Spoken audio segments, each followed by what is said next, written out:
This is Rick with Mystic Falls and Ponds LLC out here in Port Charlotte.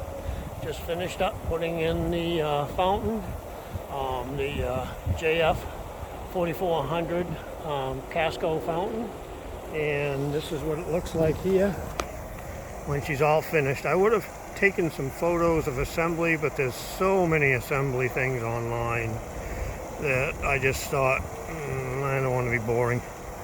So, but this is what it looks like here. I'll give you a walk around here. We got her anchored off. Sorry about the video. I am so bad at this. I'm terrible. I don't really care, but I'm terrible.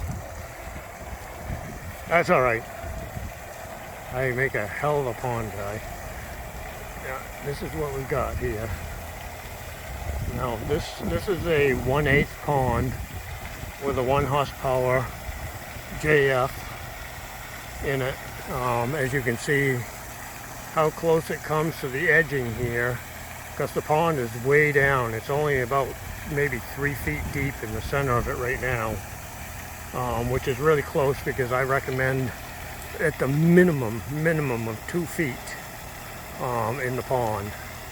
So let's hope this doesn't evaporate anymore. I recommend it to the customer. I should probably face you.